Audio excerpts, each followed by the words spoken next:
Radio all for peace.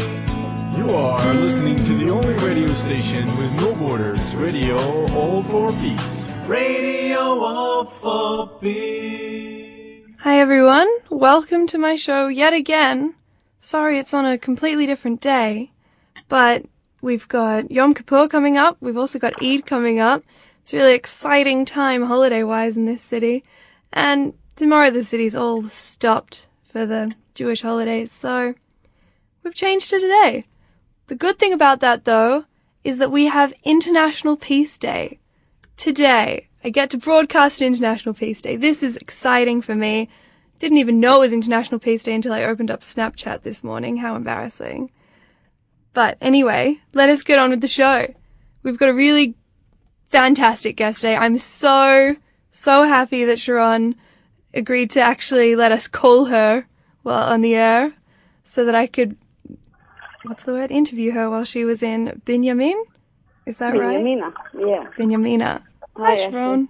How are you doing? The excitement is all mine. Oh. You see, already I forgot my English out of happiness and cooking and preparing for the Eid and the Yom Kippur. Well, I've forgotten my English as well, and I have no reason, so we're all fine. We're all fine. What are you preparing? The syndrome, I guess? Yes, it is. I think yesterday I asked someone, "You want that you come with me?" And I was like, wow, that's not English. That is terrible. I haven't even been here that long. Anyway, you said you were cooking. Yeah. What are you cooking? Well, it's not nice to say, but I'm cooking a chicken soup. I hope no vegans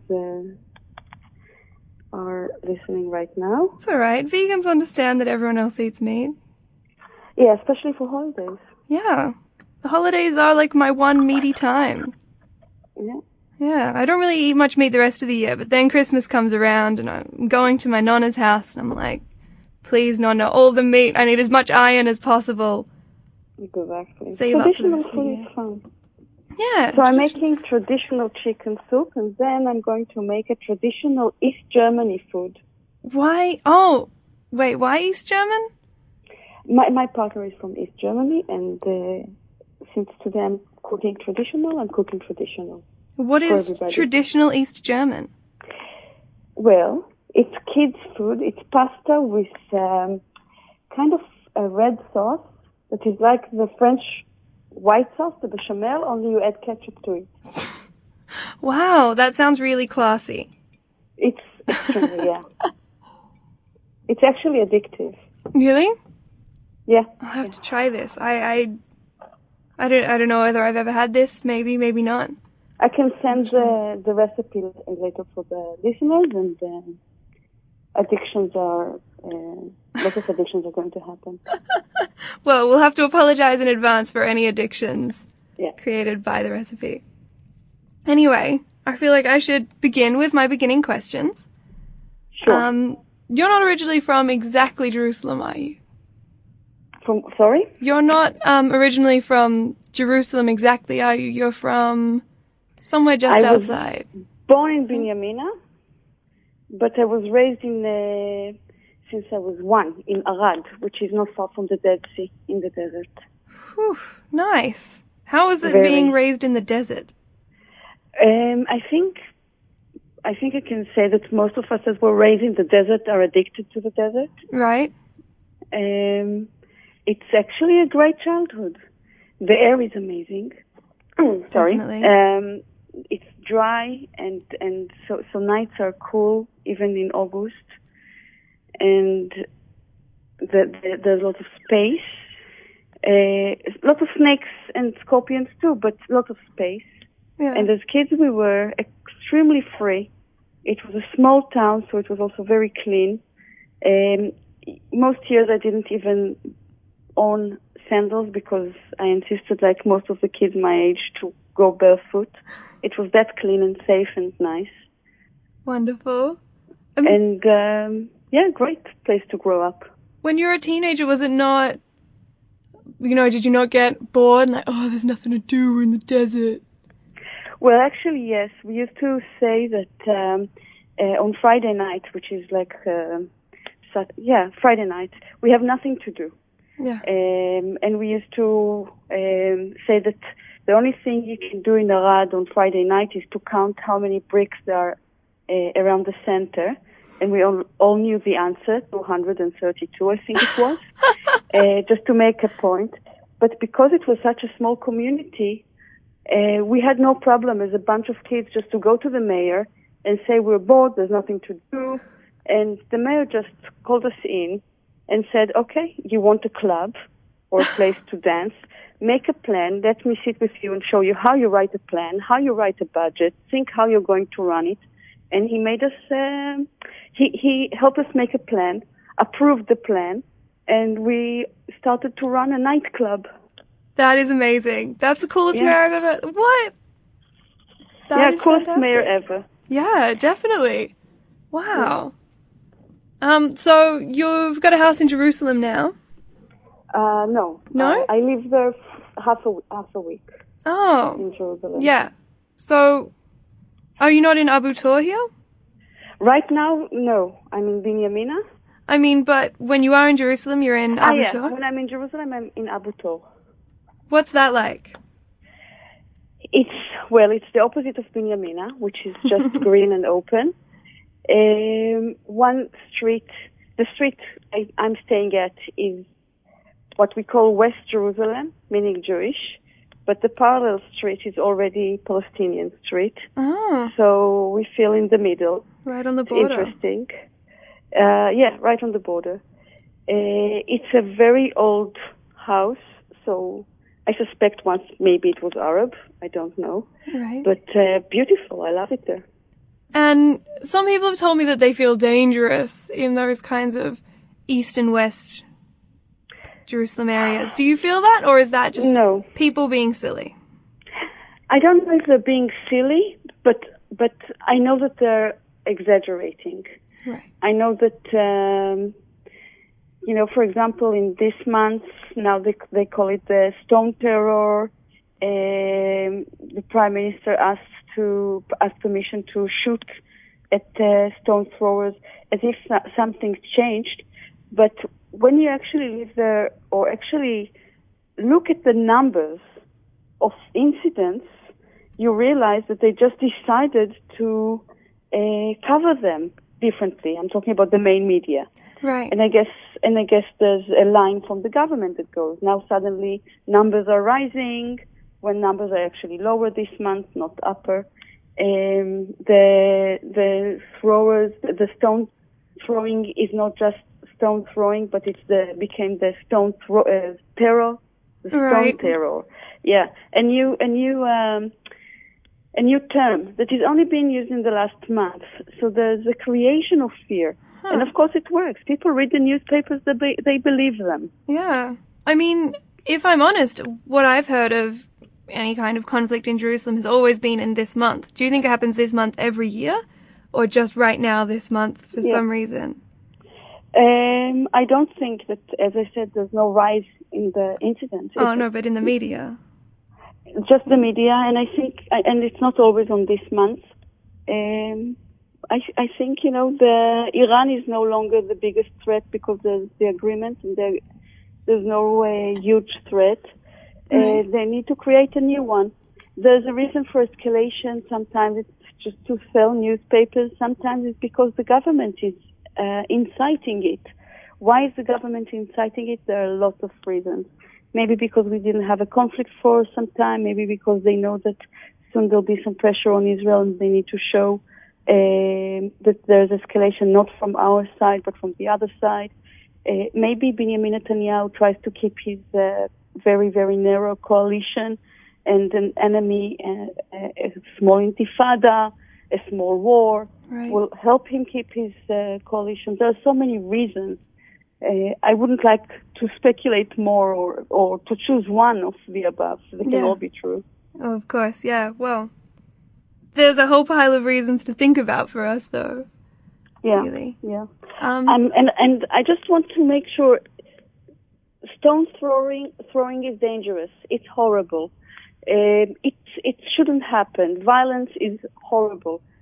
On the other hand, how can we keep talking? How our newspapers, our brave reporters can keep talking about the numbers of stone throwers and not even mention how many kids in Palestine were killed from the Israeli forces? Yeah. Why is that terror to throw a stone, but to shoot a kid is not a terror?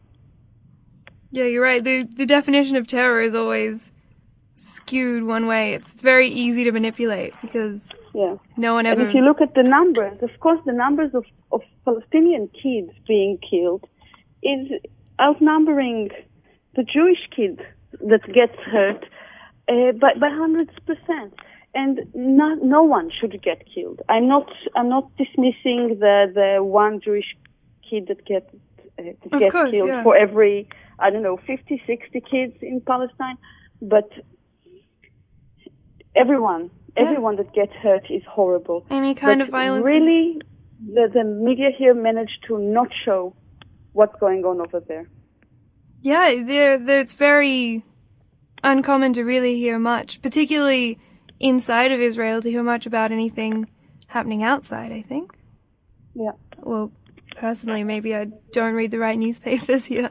No, it's as if the information is not out there. The thing is that in order to get the information, you usually have to go to English websites, not to Hebrew websites. Right. Or to very small Hebrew websites that you need to know about. They're not out there. Right. Are there any good Hebrew websites you would recommend? Well, there's a good one that is the Israeli or Hebrew version of Plus 972. Ah, yes. I've heard about Plus 972. Yeah, they're a very good source in English, and they have an Hebrew version. Oh, great. And there's, of course, the B'Tselem website gives numbers, gives information, even Combatants for Peace, because it tells the stories of the combatants about what's going on. What is Combatants for Peace? What is that? A Combatants for Peace is an organization that gather combatants, Israeli combatants, coming back from the occupied territories and want to tell about their experiences. Wow. There. That sounds really interesting. Yeah, which is why the Israeli government treats them as if they're traitors. Right. Right. That's, well, maybe if more of us read it, it'll be better. So I'm definitely going to get onto that. Mm-hmm. But okay. Next question. Why are you in Jerusalem for half the week? Well, I broadcast at Radio All for Peace twice a week, usually on the same day, but not always. But the reason I stay in Jerusalem longer is because my partner lives in Jerusalem. Ah, yeah. So we try to live half and half. Half And Jerusalem, half Binyamina. do you like Jerusalem? No, I hate Jerusalem. Why do you hate Jerusalem? Jerusalem for me is, it's like if you take all the possible conflicts and fractions in Israel and Palestine society and put them condensed in one place. Right. The city have stopped being just a city. It became a symbol that people are willing to die for. Right. Like a religious symbol or a political symbol? It started, of course, as a religious symbol, but then it became much more.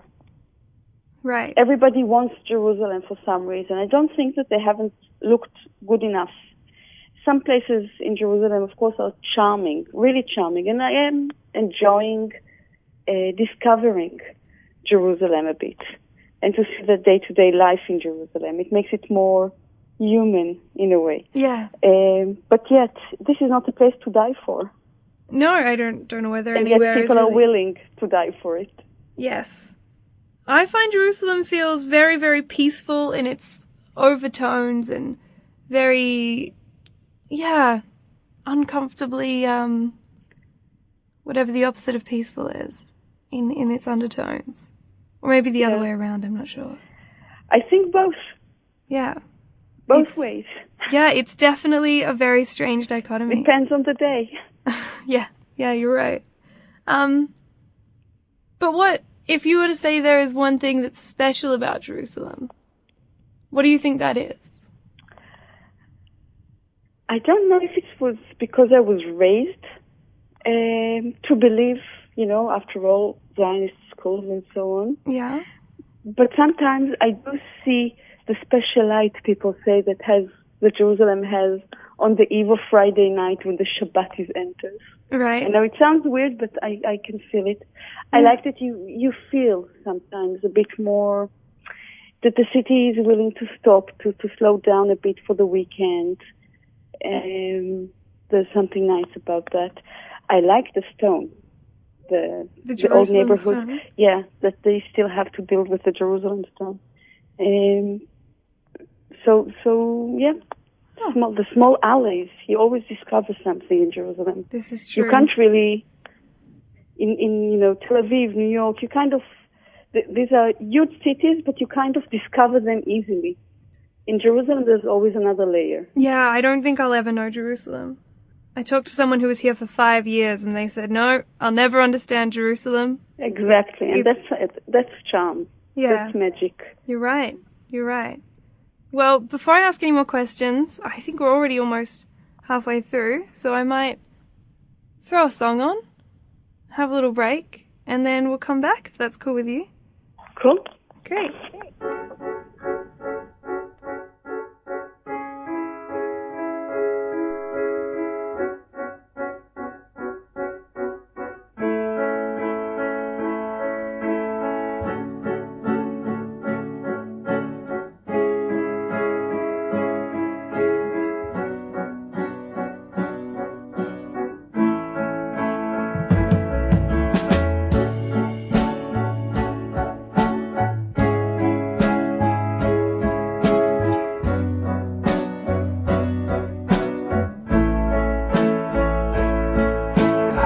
Somebody say that the war ended today, but everybody knows it's going still.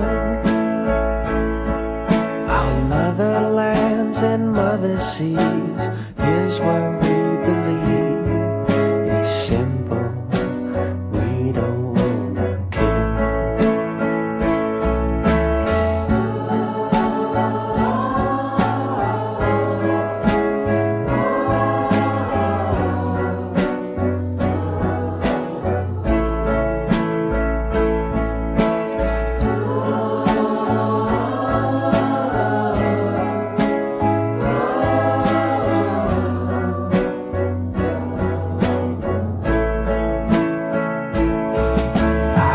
Somebody say that the war ended today, but everybody knows it's going still. On motherlands and mother seas, here's where we believe it's simple. We don't wanna kill. Oh, it's simple.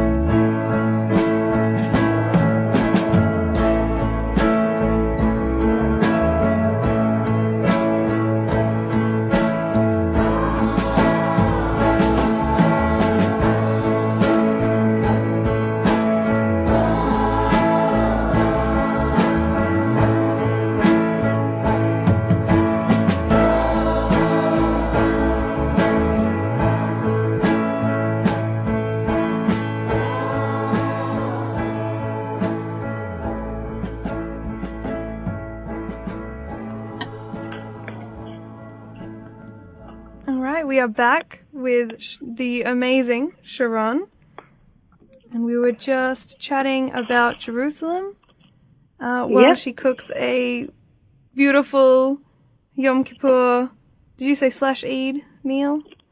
Mm-hmm. All right, maybe I'll start with the next question. What was the happiest moment of your life? Big question, diving straight in. Wow. It's a hard one. I mean, there's one that, of course, is above all, I gave birth, and it I was under full anesthesia, so I didn't see my baby. Oh. And when they brought my baby to me for the first time, I was just sitting in bed waiting for him. When they brought him to me, holding him in my hands for the first time, I think that was one of the strongest moment and happiest moment in my life. That is beautiful. That's possibly the best answer I'll ever get. Is he with you for Yom Kippur? No, girlfriend. Ah, girlfriends. Girls are the worst. Yeah, the worst enemy of the mother, I guess. No, I'm very happy. As long as he's happy, I'm happy. That's a very Jewish answer, right? True. I think every mother deep down feels that. Yeah, but I'm happy. I'm happy that I'm trying not to be clingy. It's tough. It is tough. Yeah. He's 18. You see, you keep saying, oh, he's 18, he's an adult. I feel like when I was 18, I was only kind of an adult. I was still mostly a child. But, it doesn't mean that he doesn't think that he's an adult. This is true. This is very true. I think I'm an adult. I'm playing along with the... Playing along with it? Sorry? Did you say you were playing along with it, letting him feel... An adult. That he knows what he's doing?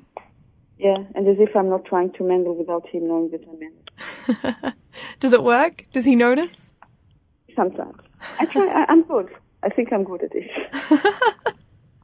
Well, that's good then. I guess, you'll find out one day. He'll turn around and be like, I saw all these things you were doing. He'll probably thank you for it, though, if he did notice.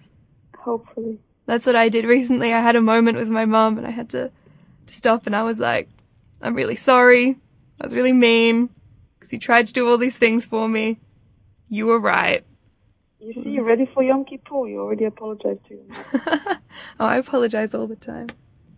So you're always ready for Yom Kippur? Yeah. Yom Kippur. I mean, as I've said before, my first school was a Catholic school, so yeah, they teach us guilt really well. Yeah. That's like one of the few Catholic stereotypes. Guilt. Yes. Yes. All right, so I'm going to ask you about the saddest moment of your life. If you want to think about that and move on to something else, we can do that. Otherwise, if you... The saddest moment of my life. Wow. There are so many sad moments every time you see the news, but in the personal... Well, I also had I had a baby that didn't survive. Ah. So I think that was the saddest and the happiest. Lucky for us, the saddest was before the happiest. Ah. So you ended on a high note. Yeah. On the plus side. That is a really beautiful answer as well. The saddest and happiest seem to go hand in hand. The same, actually, yeah. Same. Yeah. Wow. Well. Moving along. Mm-hmm. What is your favorite meal ever? Anything with potatoes. Really? Potatoes? Potatoes. Well, you're I'm in love lucky. with potatoes. You're lucky to be with a German. Potatoes love me too. Yeah. Why do potatoes love you? I don't know. They show their love in so many ways, mainly when they're mashed. Really? I prefer them. I definitely prefer them barbecued. Grilled. I really, potatoes are potatoes, and I'll eat them in any shape almost, but not if they've been cooked yesterday. I'm very picky about that. You need fresh potatoes, no cold potatoes from the fridge. No, they change their taste. It's a totally different taste. Really? It's very important very important. I always know. You cannot fool me on this. I've never noticed that. I'm going to have to pay more attention to the potato that I eat. Yeah. You know what I hate? Sometimes when you cook them in gravy, it doesn't change the taste, but most of the time it does. My least favorite potato is when they put cream in my mashed potato and it's like half and half. And this is no longer potato. This is just like weird creaminess. I used to live in New Zealand and they used to make this potato, add all kinds of, mash it, add all kinds of things to it and shove it to the oven to make some creamy poofs out of potatoes. Creamy puffs. Did you? Calling it potatoes. I mean, everything that is wrong in New Zealand is in this recipe. How long were you in New Zealand for? So I served 2.5 years. Hmm. Yeah. 2.5 years. Yeah, and then I got released for good behavior. Well, we're all lucky. Well, I'm lucky that you did. We're all lucky that I did. We're all New Zealand lucky. is also lucky that I did. That bad? Yeah. Well, the temper of life, so different. I was not ready for that. No? Too fast? Too slow? Way too slow. No criticism. And no criticism come with no cynicism almost. Right. Humor was different. Israeli humor didn't pass at all. I've noticed my Australian humour doesn't really pass in Israel very well. Sometimes it's really tough. What's Little Israeli things. humour like to you? Well, first of all, it's in the language. Yeah. So to try to translate Israeli humor to English is sometimes extremely hard. And believe me, I tried. Some of it comes from the days when we only had one channel on TV, so we all see the same things, and that created a language. Language twisted, language that is very much came into Israeli humor, and you cannot explain it. But the rest of humor is a bit tough, a bit rough sometimes, but with a twist usually. Right. See, I found people don't really enjoy my sarcasm here. Yeah. They're not a fan. And my jokes that are based in stereotypes and just a little bit not PC, nobody's okay with that. That's weird because we're not PC at all. See, For this example, is what I thought. Everyone always I know. says things. But I think it's one of those things that are less good about Israeli humor. Only we allowed. For example, we have tones of Holocaust jokes. Really? Yeah. I haven't heard any of them. Because it's an internal thing, which is less nice. So it's an internal thing. Lots of Holocaust jokes, not just jokes that you tell, but in a sentence you can put something, you know. Right. You can just throw it into a sentence. Yeah. For example, if the train is overloaded and people have to stand on top of each other, you know. So it's so 1940. I love that. I'm so sad I haven't heard any of these yet. I love a good inappropriate joke. Yeah. But it's, as I said, usually an internal thing. Right. So I've got Lots of jokes with ovens. Oh, man. It's not nice, but it makes us laugh. Yeah, There was even a research about humor during the Holocaust. Really? Yeah, yeah. What did that research find? What? They just collected jokes from the camps. Jokes from the camps. Are they all kind of horribly morbid? Mm-hmm. I want to find this. This sounds interesting. But I think they're in the archive in Yad Vashem, and I'm not sure if you can just go and see it. You have to have a permit. I think it's one of the closed archives. Why, I don't know. I think it's important, but it tells a lot about life in camp. yeah, I think, humor tells a lot about a place. Yeah. Yeah, a place that doesn't like puns. I'm like, well, this place is officially not good for me. Yeah. I could never... But, you know, if you want to know more about Israeli society, I think the best is to watch commercials. Well, I wish I could understand them all, but my Hebrew is not good enough. Yeah. But you think commercials? The atmosphere.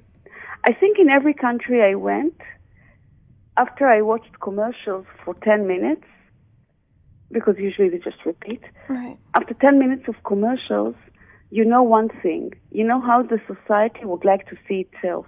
Not what they like, but at least what they want, how they see themselves. Yeah, because I noticed... most people that do commercials are trying to appeal to what people think about themselves that is good. Yeah. Or how people would like to see themselves. And they do all the research. Right, of course, yeah, there's a lot of research that goes into a commercial. Yeah. I noticed in the West Bank there are a lot of, I mean, at least billboards. I don't know, I didn't see a TV that didn't show the news. But I saw there were a lot of billboards with, like, really smiling, like, really white people on them. I was looking at that thinking, why are you doing this? This can't appeal to anyone here, really. I guess it is in a way. Yeah, I guess. When the media, when the shows that, the whiter you are, the well you are, the well you do, the best you do, the best society treats you. This is then true. You also want to be a bit whiter. Yeah, definitely. I think every morning I'm like, thank goodness I'm white. Life is really easy. Yeah. So I guess it makes sense. You want a product that's going to make you feel like you're white. Mhm. Well, I wish I had a better segue. I don't. So I'm just going to ask you the next question haphazardly. Do you sing in the shower? Yes. What do you sing in the shower? It really depends on what song stuck in my head that day. It's very eclectic. Yeah? It can be classic, and it can be rock, and it can be pop, and it can be Israeli, all kinds. Do you have a favorite? No. No?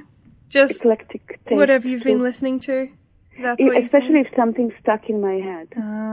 Yeah. I don't sing intentionally. I suddenly hear myself sing. But it happens in most showers, yeah. Yeah. See, I don't always sing in the shower, but I think I always sing while I cook. When I cook, I put music. I have a collection of music. I made a YouTube list. Yeah. Called Music for Cooking. Nice. And it's usually music I can sing with. I have the same thing. I call it kitchen playlist, but... Oh, you see? Yeah, very similar. Is it all the pop kind of sing-along, or...? All kinds. Really eclectic. Totally eclectic. Nice. I think those are the best kinds of playlists. Ones that jump genres. All right. So, I have a big question for you that if you don't have a straightaway answer, you can think about it and then get back to me. Okay. If you could have a conversation with 3 people in all of history, dead or alive, who would they be and why? Oh my God. Like I said, we can move on in the conversation and you can let it bubble in the back of your head. Well, Jesus is one of them. Yeah? Yeah, I know it's strange. But I just want to remind that he was a Jew. He was the first Reformed Socialist Jew. Yeah? And I read a book once that's now called The Artist and Margarita. And it describes conversations with him. And I wanted to follow on that. Interesting. Like, what would you ask? Or say, even? I don't know. I just want to talk to him. Just want to know what he's about. Yeah. Definitely. What did he mean, and how did he come to these ideas that were so revolutionary? Yeah. How does he feel about Christianity today? That would be an interesting one. Yeah. Did he think people should create an entire religion out of him? Did he? I didn't read enough of the Bible to know. Do you know that? I don't think so. I think he just wanted to reform Judaism a bit. Right, and he was like, hey, Jews, do Judaism different. And everyone was like, no, we're just going to make it a new religion. Yeah. Name it after you. Yeah, I think he was one of the biggest tragedies. I think he was just misunderstood. Yeah? Mm-hmm. Wow. I had never thought about it that way. That's definitely a thought I'm going to have. All right. Do you have a second person? Not really, no. No, just Jesus. Jesus is your number one want to The meet. one, yeah, I need to think about it. I don't know if I'll have an answer by the end of the show. All right. That's cool. Well, you've given one. That's more than enough. I'll let you think some more. All right. But back to food. What's a regular meal for you? It's quite embarrassing. There is no such thing as a regular meal. I have periods. It's not embarrassing. Periods that I have to have bagels, periods that I just have to have. There's this veg schnitzel with corn.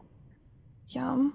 Soya schnitzel with corn, with potatoes, with ketchup, and some Yeah, this is one of my favorite meals. Yeah? Yeah. That's quite German, I think. Or at least not very Israeli. I think that, no, the veggie schnitzel is so Israeli. Right. Oh, yeah. Of course. Veggie schnitzel, yes. Yeah. Where do you make this veggie schnitzel No, you buy them yourself? Or? frozen. I haven't And seen it's these. also one of my sins because usually I try to cook from scratch. Yeah? I love Jewish food, like the traditional Shabbat food Right. Like, that you what's cook overnight. traditional Shabbat food? So my two favorites that I also cook is one called Jachnun, and it's Yemeni. Yeah? It's actually pastry with a lot of butter that you have to work on for I think a day. And then after it's finished, you put it in the oven for 24 hours. Wow. And the other one is chunt, comes from Europe. And also you cook it on Friday. It's beans and potatoes and you can put meat, you can put whatever you like in it anyway, because after that, after you finish cooking it, you put it also in the oven for 24 hours. And by the end, it's ended, it all looks the same. All of the beans and the potato and the meat and whatever. Everything. Just becomes one big gloop. Yeah, but it's beautiful. I made it once in New Zealand to a group of Maori people, and they were afraid of it. They didn't touch it. It looks so bad, but it's really tasty. I want to try this. They invited me for takakai and for hangi, that if any of your listeners are from New Zealand, they know quite well. But when I reciprocated with, I call it the Jewish hangi, hoping that it will help. Hoping that people would be more open. Yeah. But sadly, no. They didn't. No, it didn't work. Well, I want to try this. I always love food that looks bad and tastes good. Well, one of the coming weekends, first weekend I'm making this, it's a winter food for me anyway. You definitely should come. Thank you. I will. I will force myself into your home if need be. Cool. To try this. You don't have to. The door is open. Oh. Really, the door is open. I always forget locking it. Oh, yeah, I'm the same. And then if I do lock it, I leave the key in the door so no one else can unlock it. Yeah. And then everyone gets mad at me. Oh, well, that's life. So, you're Jewish, but do you follow Judaism closely? I follow everything in Judaism that makes me feel happy. Nice. How do you choose that? Very little. Right. Very little, but and also can keep changing. Huh. My tradition changes all the time. So did you study Torah and then pick and choose, or did you pick and choose while you were studying, or did you just not study it and just... Actually, when I started to study, I decided to be ultra-religious, which my parents were a bit worried, but also quite amused. And when I was, I think, 8, I decided that every Friday we have to pray and to light the candles. Right. And to do the whole ceremony. I think that stuff is really fun. Yeah. When my parents were quite obliging me with this. Well, I think they were a bit worried that this phase will not pass fast enough. Right. But it passed when I decided at the age of 11 that men created God and not the other way around. And I was a bit disappointed. My grandfather, that was very religious, was also a bit disappointed. He thought that I'll be the one granddaughter that actually followed his religion. Yeah, he was funny. He was Yemeni too. Oh, cool. And his synagogue was very... He was one of the builders of the synagogue, and because of that, they didn't mind much when he took me to synagogue with him to the men's section and told everybody that I'm his grandson. Did they know better? Of course, everybody knew. Of course. They played along. But still, that's very sweet. Whatever needs to do to make me want to be religious. Right, of course. Yeah. Well, it's nice that they welcomed you. Yeah, the Sephardic Jews are much more flexible than the Ashkenazi Jews, I have to say. Right. Also sing better. They also what? Sing better. Oh, yeah, I've heard that. I was at a Shabbat meal, and there were like beautiful songs being sung, and the guy that was next to me goes, "Oh yeah, these are Sephardic songs. I don't know them." I was like, "Why wouldn't you know these? These rock." Just better. Yeah. What would you say is the major difference for everyone who doesn't know? Well, the Sephardic, I think there's something more Middle Eastern in the singing, while the Ashkenazi, and each song is, I think, is totally different from the other. Right. While the Ashkenazi songs sounds a bit the same. They draw from one origin. Lots of yadadai, yadadai, yadadai. For me, even though I am going to Ashkenazi synagogue for some time now, from time to time, because it's a reformed and it's fun and it's just about music. Right. There, it's called The Voice of the Soul. It's really a fun experience. It sounds beautiful already. Yeah, it's in Jerusalem. I'll show it to you if you like. Yeah, great. Thank you. So even though I'm there and I hear the songs, they still kind of sound more or less the same and less depth. Right. You really sing the Sephardic songs. Right. Do you think you feel them more? Yeah, and not just that, they're beautiful enough to hear them outside of synagogue as songs. They stand by themselves. Oh. So are they the same songs? But again, maybe because I was grow up with these songs and not the Ashkenazi songs, maybe an Ashkenazi person will think totally the difference, but I'm half and half. Right. Oh, you're half and half. Yeah. So you got to choose which one you wanted to be? Is that how it works? Yeah, every day. Fantastic. How long do we have? We've got a while.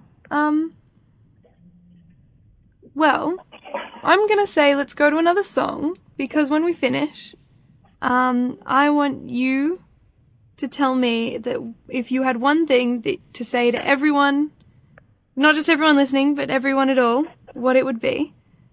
And I want to give you time to think about that. Okay. So maybe if we go to a song, you can consider your answer, and then we can come back and finish off. Okay. The one thing that I would like to say to the world. Yes. All right. Okay.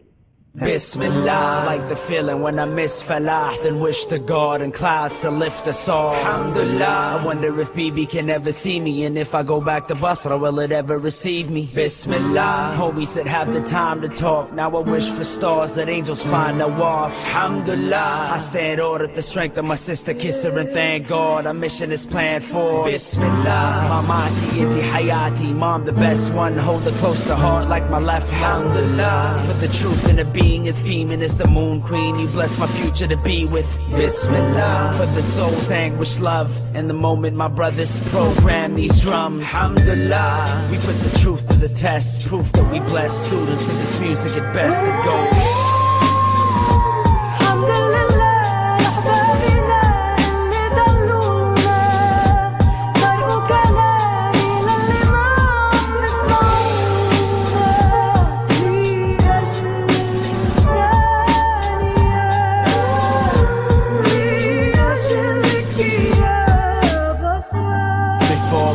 This ball, way before militants try to split this law. Alhamdulillah, for every living day that we spent in the rays of the Shems while we praise the condemned. Bismillah, wish I could take it back and lift the horn, make a track, erase the past that we missing. Alhamdulillah, he spoke so right, we listen wrong, living raw more than a living song. Give it Bismillah, so I don't rely on an image or man-made divisions for landslave prison. Alhamdulillah, excuse me if I use it loosely, forget to bow down and pray, how proud are they? Hope you hear the whispers, then ask which stand should I sway, betray my whispers. Alhamdulillah, forever hope this lasts and we live class.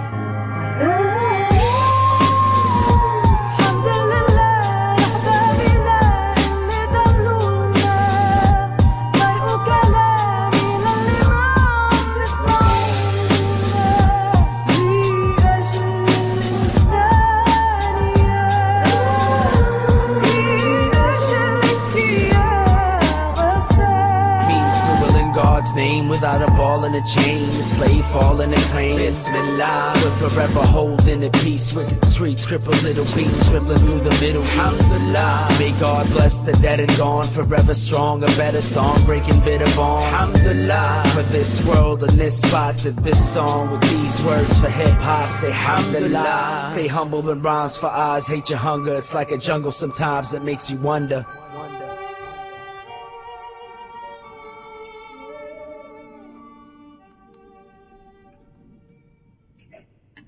All right, we are back. We're into Hello. the last 10 minutes of this wonderful interview, chat, whatever we want to call it. And you know what I realized? We never talked about what your show here actually is. And I think that's important, because I think you're super awesome. And I think Thank people you. need to know about what you do. So, my show it's called According to Foreign Sources, and it deals with weapons of mass destruction, which in Israel usually reporters tend not to talk about, or anyone tends not to talk about, because of the Israeli nuclear arsenal. Sorry, I should say alleged arsenal. And because of the, and of course, chemical and biological alleged arsenal. Israel is one of the only states in the world not to sign any of the major treaties. There's only one state in the world that didn't sign all the treaties, and that's South Sudan. Right. Well, Oh. South Sudan is only 4 years old, Oh, yeah. almost, Of course. or just became 2012? 4. And they have some other problems and issues. Yeah. So very soon Israel will stay again the only state that didn't sign any of the treaties. And the show tries to break the silence about it a bit, bring news from around the world, but about these topics, but also to talk about solutions and to warn about the dangers of possessing, using these arsenals. What's going on with the states around us when it comes to these weapons and so on. Yeah. Right. So, do you go away and research it in between shows, or do you interview people? Last time I saw you interviewing someone with knowledge on it. Yeah. Is that what you normally do? It depends. The shows are not always the same, but usually the first part of the show is bringing news from around the world, and especially if the media outside of Israel is talking about Israel, because Right. inside Israel they usually wouldn't cover it. So that's why it's according to foreign sources. Yeah, it's kind of a joke, because we're supposed to say according to foreign sources every time we say something, and then we said, okay, we didn't know if this radio show will be allowed even. So as a joke, we called it according to foreign sources, and then everything that is said under this hour is according to foreign sources. So you don't have to keep saying it. So Yeah, you're but legally it's mostly obligated? a joke. No, that's the point. Very That's strange. the problem. There's no law, there's no registration. It became a norm Right. and a taboo. So if you didn't in say... a way, it's even stronger than legislation, because if there was a legislation, we could have fought the legislation. Yeah, To fight a taboo is a bit different. it's much more difficult. And we try to do that as well. So what would happen to one if they didn't preface with according to foreign sources? We don't know, because there's no legislation. Right. But I mean, have things happened before? Depends, but I say it all the time. Without saying, I mean, I'm talking about the Israeli arsenal without saying according to foreign sources. Sometimes I get funny reactions. Right. Like I was sitting with an official once, and I said something about the Israeli arsenal, and at the same time, he was sitting in front of me, and he looked at me as if I was, I don't know, taking my shirt off or something. And I said, okay, according to foreign sources? I mean, that's... And then his face relaxed again, and I said, but I thought you knew. I mean, he is from the system. It just became a norm. That's exactly the point. it's almost like doing something really naughty and not nice to say it without saying alleged or. And if I'll write an article, we already saw it in the past. If there will be an article, and of course it will have to go to the censor first, and the censor will ask to add alleged, and will allege every time we say arsenal. Right. Yeah. So every time you write an article, what, for a newspaper or a website or anything ever, you have to put it through a censor. We don't collaborate with this. So if I write something and put it on Facebook or on our website, it doesn't go to the censorship on principle. However, even if I want to publish something in 972, it will go to the censorship first. And they will make some suggestions. Some suggestions. Right. And just expect you to cooperate with them. Yeah, once it goes to the censorship, you have to collaborate. Right. Because once the censor says no, you cannot publish, then it becomes illegal. So if you send it to the censor, you go into the system. If you don't send it to the censor, you're not in the system. And we found out that we can get away with it. Huh. It's just a common belief that you have to. Wow. One thing is that we're trying to convince others not to send things to the censor, but the implications might be grave. Right. The newspaper was closed because of publishing something. They closed him for 3 days as punishment, but 3 days without ads killed the newspaper. So who closes down the newspaper if they don't go to censorship first? I guess there's the committee, or the censor goes to the state prosecutor. Wow,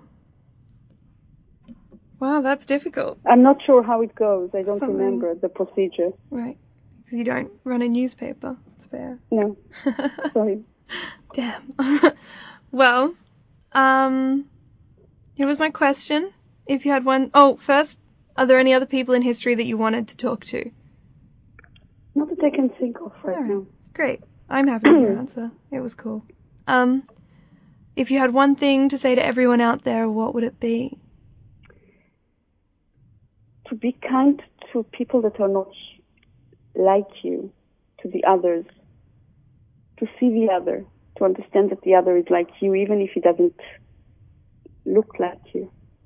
Beautiful. Does that come specifically for you from seeing things in here, or do you think that worldwide it's a big issue?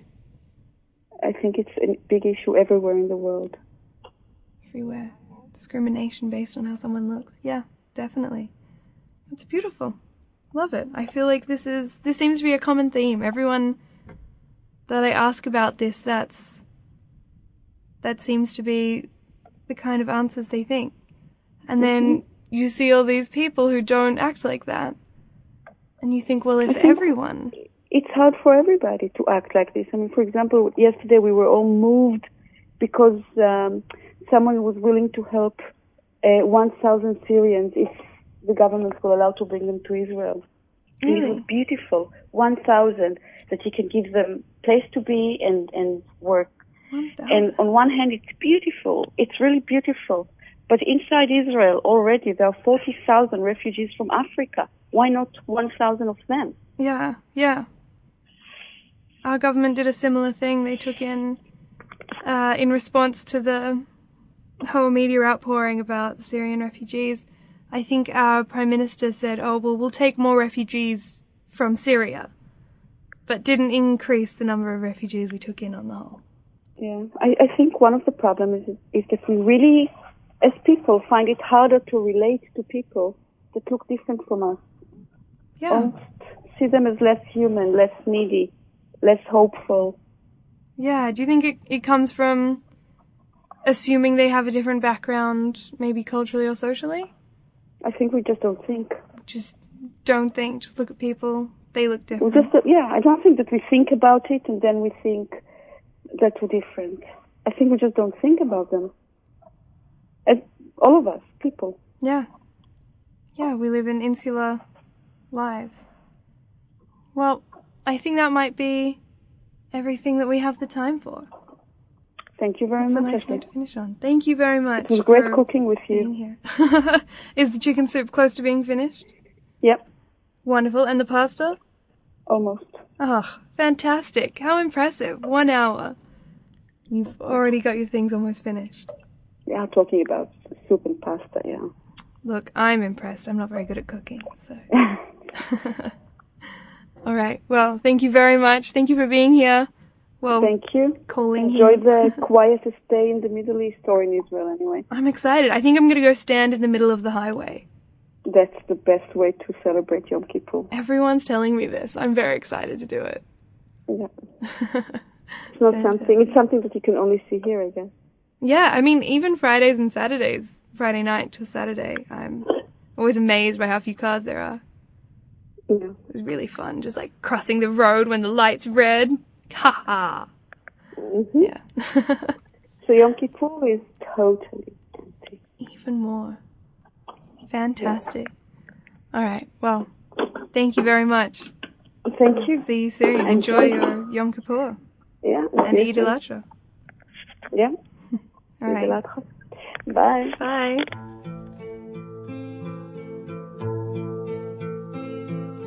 Now that you've found your paradise, this is your kingdom to command. You can go outside and polish your car, or sit by the fire in your Shangri-La. Here's your reward for working so hard. Gone are the lavatories in the backyard. Gone are the days when you dreamed of that car. You just want to sit in your Shangri-La.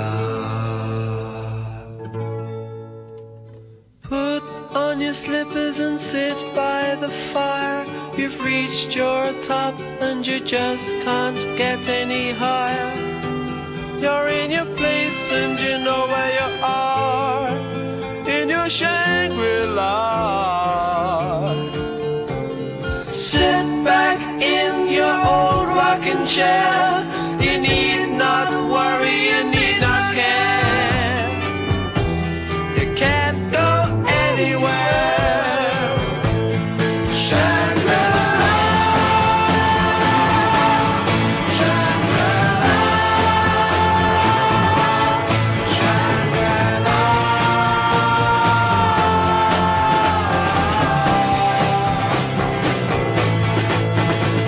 The little man who gets the train got a mortgage hanging over his head,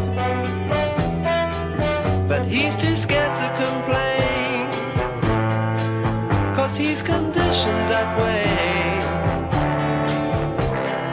Time goes by and he pays off his debts, got a TV set and a radio for 7 shillings a